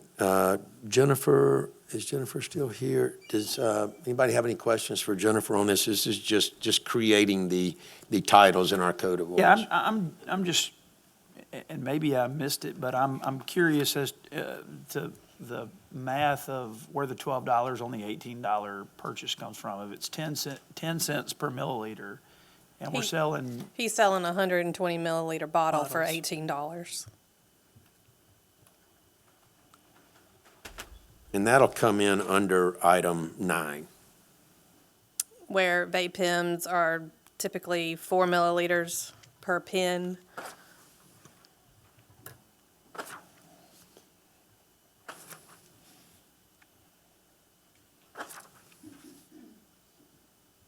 And just doing some quick research, they said 1 milliliter or 200 to 300 puffs would be comparable to 1 cigarette. Yeah, I would just ask council to consider passing 7 and 8, and let's talk about that tax on item 9. That's where the tax is. That's where the Correct. amount is, and I got some thoughts on that. Okay. So can I get someone to Move vote for for immediate consideration, make a immediate motion for immediate consideration. consideration? Let me ask this real quick. Vote on 7, 8, we can It's just You number can- 8. Well, you have Increase to, vote it in. you Se- vote it in, seven- yeah, but you, 7 and 8 is voted in. Seven's not, seven's Seven the was fees introduced. for construction and building You know, permits. it's eight, Sorry, it's eight. 8 9. and then 9. We just, Number 8 is the classifications. 8 and 9. But you could do 8 and then do nothing on 9 if you got to that. Or you could make lengthier it 0 discussion. if you wanted. We can do that anytime, my point. Correct. but you just have to do it today, Do 8 tonight. or you never do it. Right. No, that's incorrect. I'm sorry. You have to do 9 tonight. It's just the wording in 9 has those classifications that are in 8. Right, yeah, this is nothing but bookkeeping. 8 is bookkeeping. just Correct. Putting it in our code. just And calling it a name. 9 you have to pass with something if you want to have the ability in the future. Ever tax it. But you could modify the tax at a later date. That's the thing, let's get through 8, and then we'll talk about 9. All right, I'd make a motion for immediate consideration. Okay, we have a motion and a second for immediate consideration. Any discussion? Okay, clerk, will you call the question? Council President? Aye. Place 3? Aye. Place 4? Aye. Place 5? Aye. Okay, I'll entertain a motion for final adoption. So moved. Second? We have a motion and a second for final adoption. Any further discussion? Okay, hearing none, clerk, will you call the question? Council President? Aye. Place 3? Aye. Place 4? Aye. Place 5? Aye. Okay, all right, motion carries. Now, item number 9 is an ordinance to levy a local excise tax and require business licenses for the sale of consumable vapor products in the corporate limits in the police jurisdiction of the city of Fairhope. Would somebody like to introduce the ordinance, please? I'll introduce the ordinance. Okay.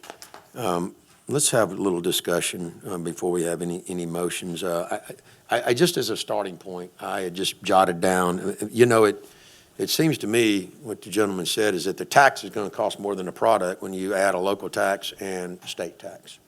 Is that correct, sir? That is correct, sir. And if that math is correct, it seems a little severe.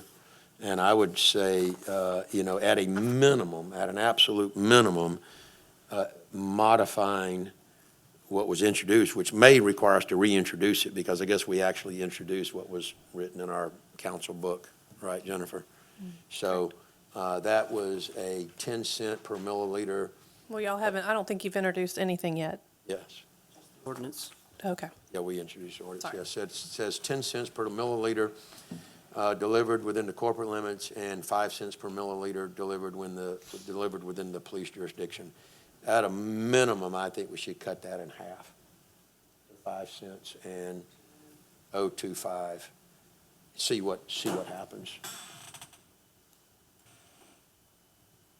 That would make that tax go down from $18 locally for that one example to 12, go from 12 to 6.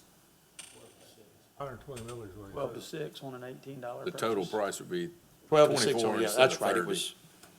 it was a 75% tax prior. It was an $18 purchase with a $12 tax. Yeah, so you're still looking at a 37.5% tax, and something that echoed with me was that Foley's repealing it, but,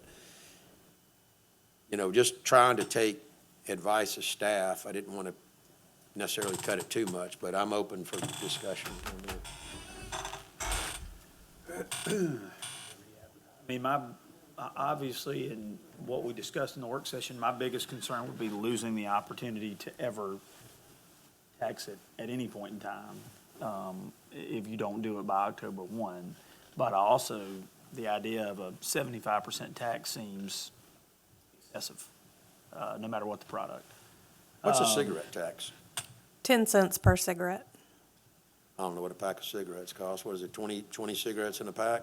So $2 a pack, what's a pack of cigarettes? Huh? So 33% if it's the $2 tax.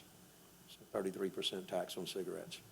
What would the equivalent of 120 milliliters of 4 cents or Well, this would be, 5 cents would be a 37.5% tax. Roughly equivalent to. 1 milliliter is comparable to 1 cigarette at 5% nicotine. I'm just looking at a tax rate, and it's that makes close. at least a lot, that's more comparable. Yeah.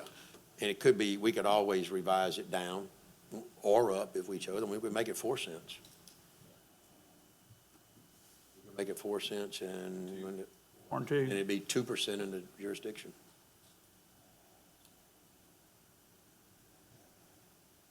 Probably rather do that.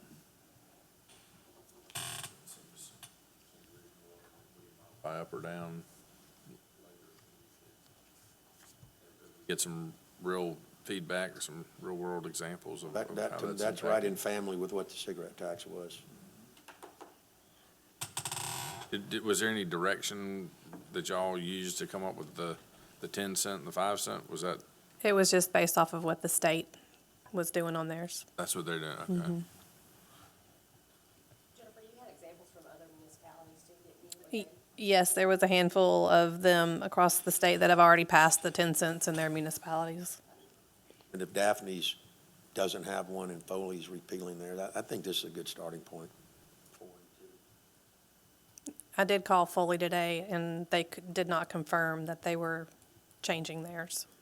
Theirs is, do you know what theirs is? Theirs is It's 10 cents.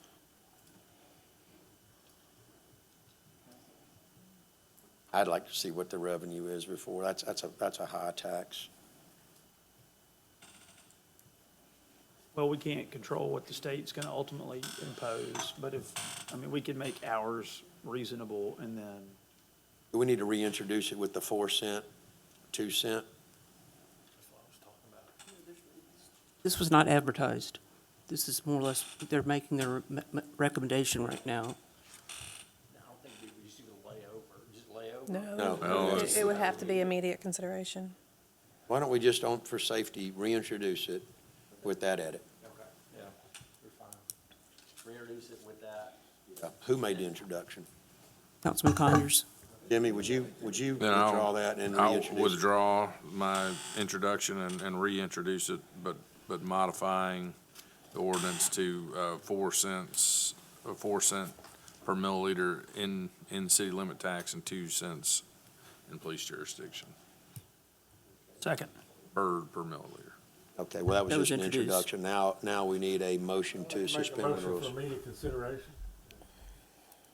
Second. Well, okay, we have a second? All right, we have a motion and a second to suspend with the rules. Any further discussion? Okay, hearing none. Clerk, will you call that question? Council President? Aye. Place 3? Aye. Place 4? Aye. Place 5? Aye. All right, I'll now entertain a motion for final adoption. Second. Two motions, pick one and a second. Any further discussion? Okay, hearing none. Clerk, will you call the question? Council President? Aye. Place 3? Aye. Place 4? Aye. Place 5? Aye. Thank you, council. And sir, thank you for your input. You just reduced it 60%. So, and I don't know if y'all can live with that, but we got to start with, we'll start with that. So, thank you for being here. Otherwise, we'd had no idea. I appreciate it. Yes, sir. Thank you. Okay, item number 10 is a resolution. The city council approves the selection by Mayor Sullivan for Mark B. Hammond, architect, for professional architectural and engineering services for a third peer review of the design by Adams and Stewart for the 2022 PWI 004 HMGP Safe Room, and hereby authorizes Mayor Sullivan to negotiate the not-to-exceed fee to be approved by the council. Motion we approve. Second. We have a motion and a second to approve the selection. Any further discussion? Okay, hearing none, all those in favor of the motion, please say aye. Aye. Aye. Opposed, say nay. All right, motion carries. Thank you, council.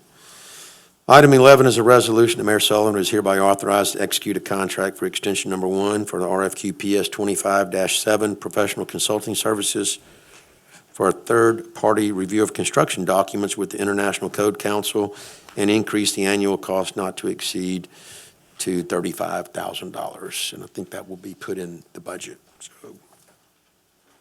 So moved. Okay, we have a motion and a second. Any further discussion? Okay, hearing none, all those in favor of the motion, please say aye. Aye. Opposed, say nay. All right, motion carries. Thank you, council. All right, item number 12 is a resolution. The City of Fairhope approves the award of the request for quotes for labor for the rebuilding of 2 finger piers at the municipal pier to Stewart Marine and Construction for a not-to-exceed cost of, that's going to be $19,300 plus $2,000 contingency for unforeseen issues. This is a public works project that will be less than $100,000 and does not have to be let out for bid. And we authorize the treasurer to transfer up to $21,300 in the FY 2025 budget from streets, material and landscaping to streets, capital improvements. It's a mouthful. I'll entertain a motion for that. So moved. Second. Okay, we have a motion and a second to approve the award. Any further discussion? Okay, hearing none, all those in favor of the motion, please say aye. Aye. Aye. Opposed, say nay. All right, motion carries. Item 13 is a resolution. The City of Fairhope approves the award of the request for quotes for materials for the rebuilding of the 2 finger piers at the municipal pier to O'Neill Steel Company for a not-to-exceed cost of $4,948.42 plus a $1,000 contingency for unforeseen issues with the design.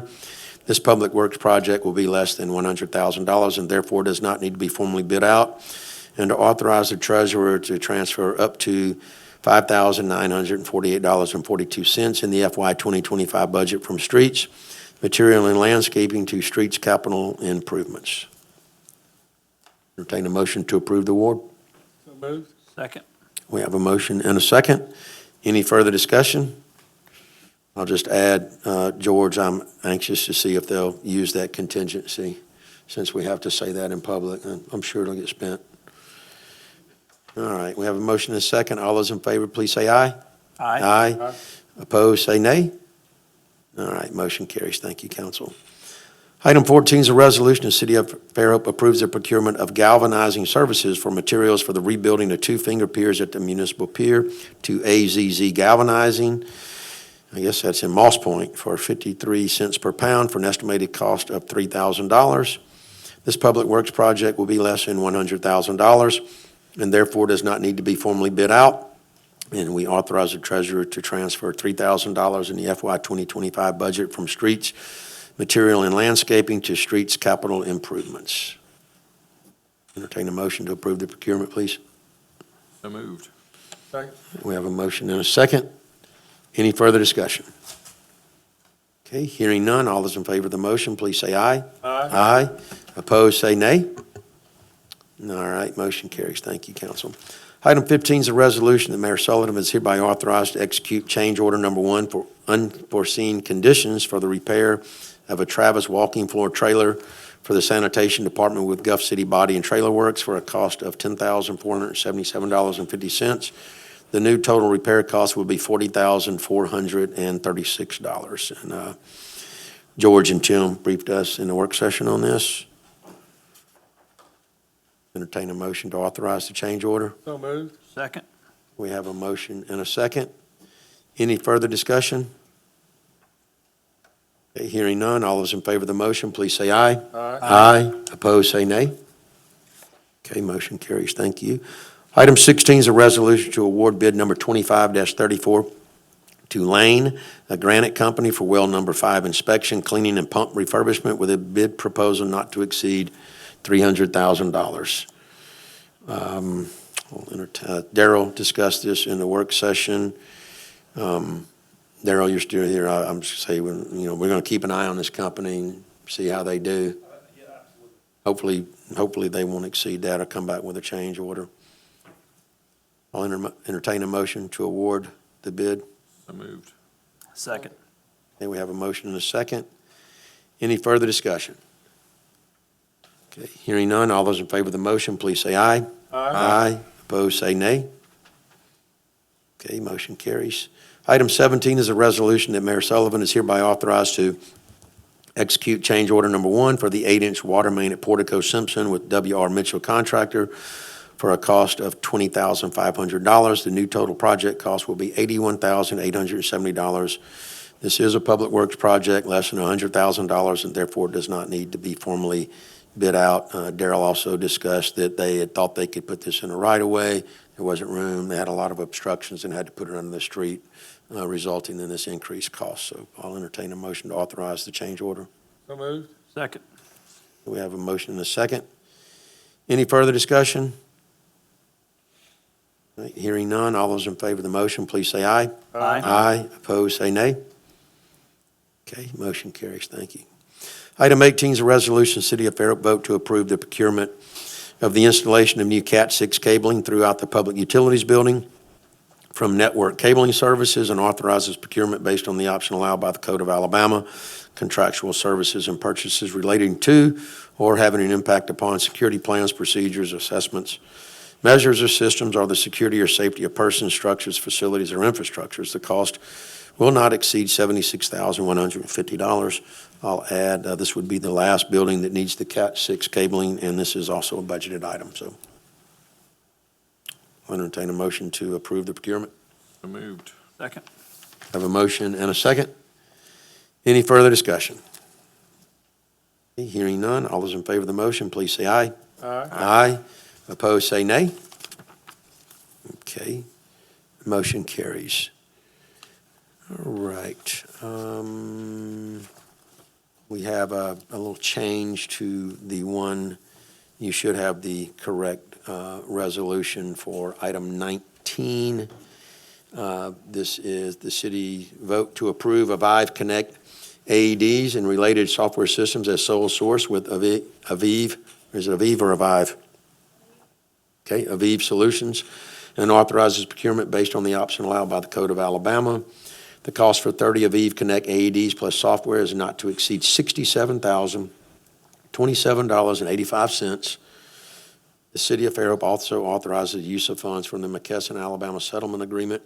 This purchase constitutes a public purpose, and the city can further safeguard the safety of its staff and residents for 3 years with 30 rechargeable AEDs strategically placed in city buildings and vehicles. And Councilman Robinson, is there a way to add a clause that says, Marcus, you weren't here at the work session, but you understand state law doesn't allow us to exceed 3 years, and we could get 3 years at 67,000, or we could have had 8 years at 86,945. What is wrong with the people in Montgomery? Is there any way to put a clause in it? And you're sure about this? That's my understanding. It's a 3-year max that you do, and it can be, I think you can re-up it, but they wouldn't agree to re-up it and, or renegotiate it at that rate. My understanding of what that clause was, and we talked about that with procurement. Yeah, we're missing out on 5 years for an extra $20,000. If there's a termination clause in it, we could, well, you can't even contract for that time period. You can't even do that. I was thinking about another back road to do it, but my understanding is you can't do it. We can finance public utilities, for 30 years, and we can borrow money, but we can't save money.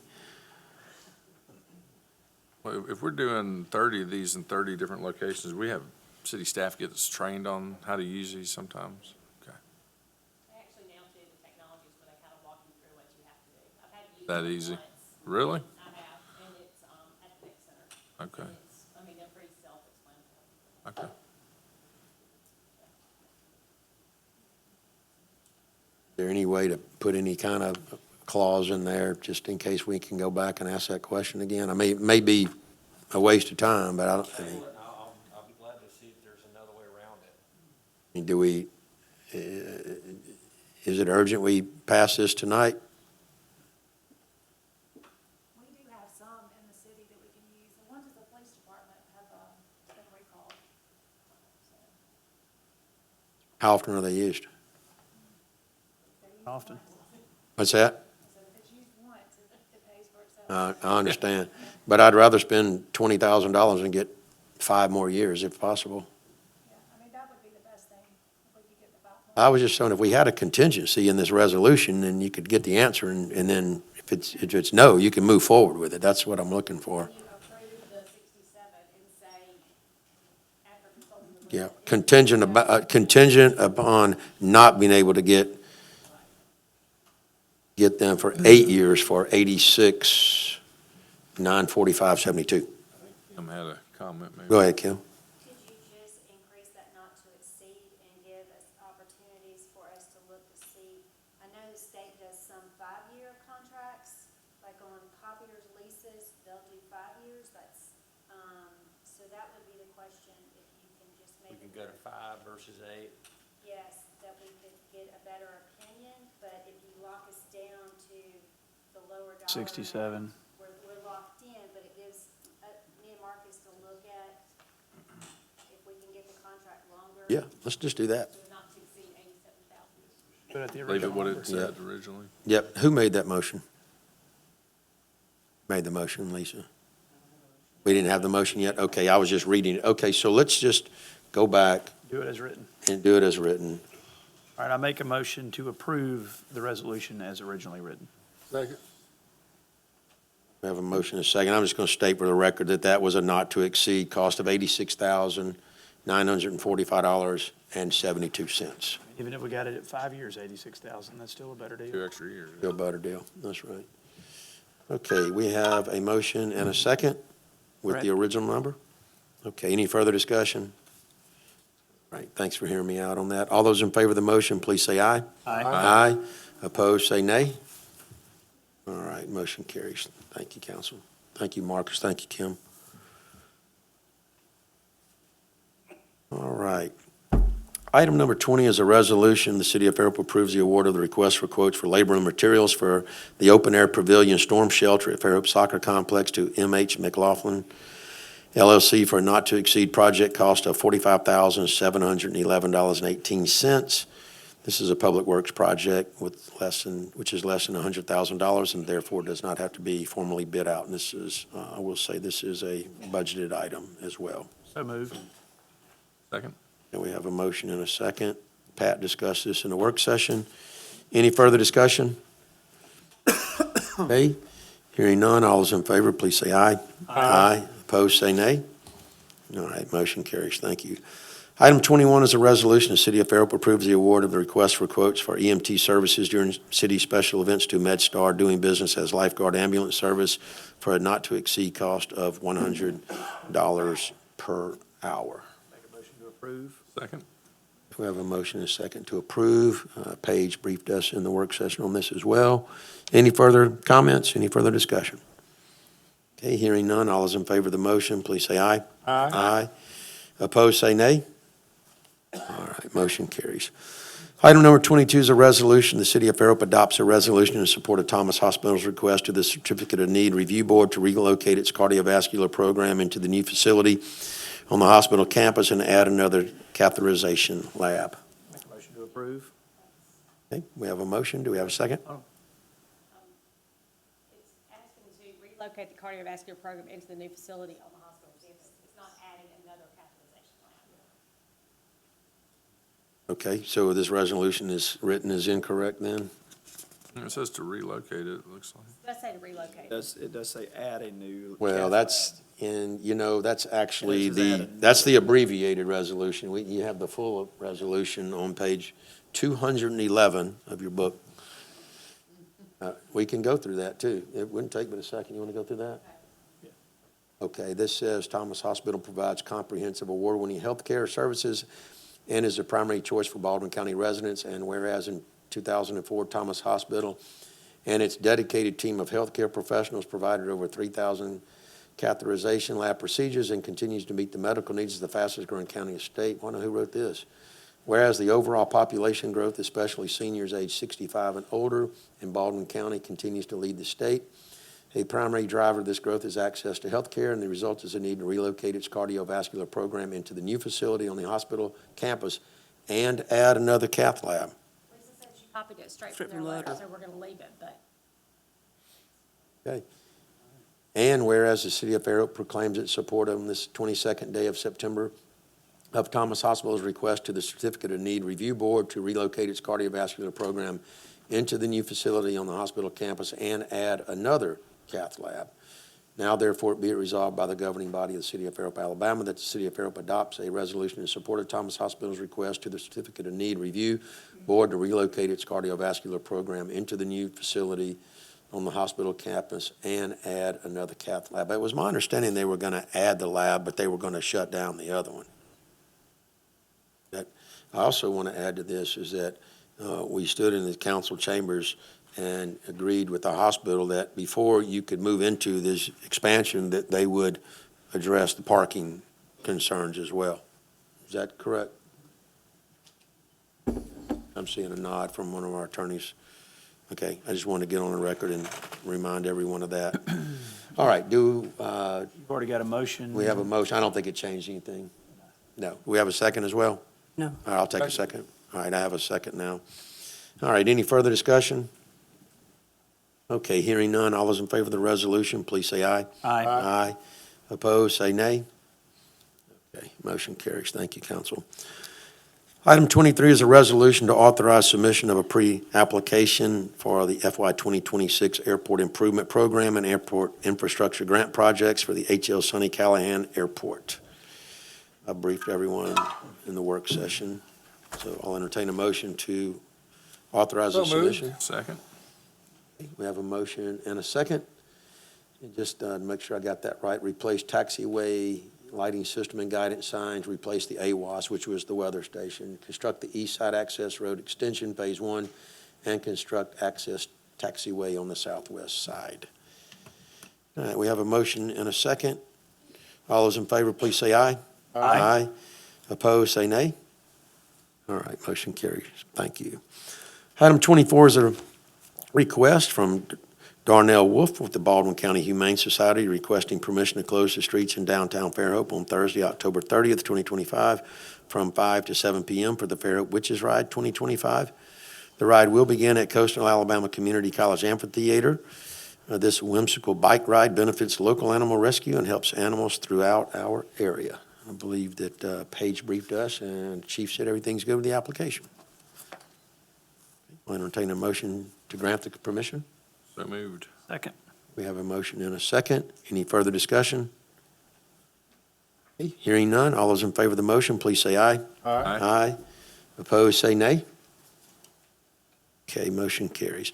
Item 25 is a request of the Friends of Halsted Incorporated for a street closure on School Street between Morphy Avenue and Fairhope Avenue for a Live at 5 concert at Halsted Amphitheater for bus and truck parking on October 24th, 2025. I believe, Chief, you said everything is in order in this request as well? Okay, I'll entertain a motion to grant the request. So moved. Second. Okay, we have a motion and a second. Any further discussion? Okay, hearing none, all those in favor of the motion, please say aye. Aye. Opposed, say nay. All right, motion carries. All right, item number 26 is an appointment and a reappointment of the Fairhope Historic Preservation Commission.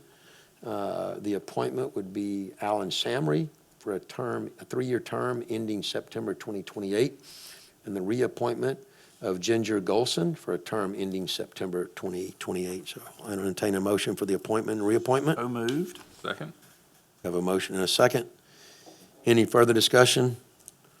Kudos to Gary Gover for all his work on this, by the way. Absolutely. All right. Hearing no other discussion, all those in favor of the appointment and reappointment, please say aye. Aye. Aye. Opposed, say nay. All right. Motion carries. Thank you, council. All right, and this was added at the beginning of the meeting, this item 27. It says, be it resolved by the governing body of the city of Fairhope, Alabama, as follows. The city of Fairhope approves the procurement of 2 Eaton regulators to replace a failed regulator at the Nichols substation from Gresco for a not-to-exceed cost of $182,050. The regulators are exempt from formal bidding per Code of Alabama. This is to replace a failed regulator and provide a backup for the future. I'll make a motion to approve. Second. We have a motion and a second to approve. Ben discussed this in a work session at length. Any further discussion? Okay, hearing none. All those in favor of the motion, please say aye. Aye. Opposed, say nay. All right, motion carries. All right, public participation. We're going to go into executive session after public participation. Do we expect to come back in and vote on anything at all? No. So, after public participation, if you want to go, we're not going to conduct any business when we come back, just to let everybody know that. So if you have anything else to address the council, please come to the podium and state your name and address for the record, and you'll be given 3 minutes.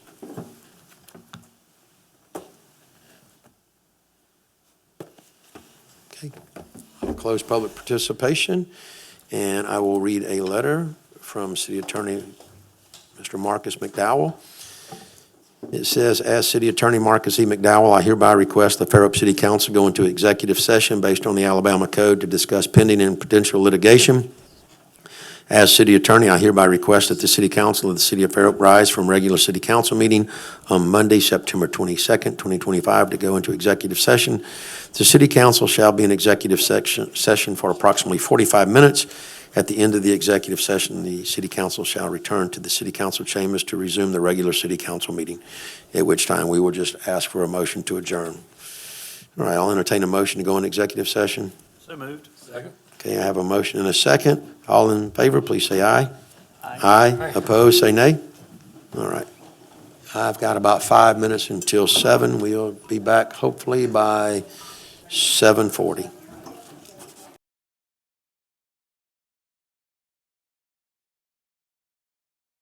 Make a motion to adjourn. All right, I have a motion to adjourn and a second. All in favor, say aye. Aye. Aye. Opposed, say nay. All right, we're adjourned. Thank you.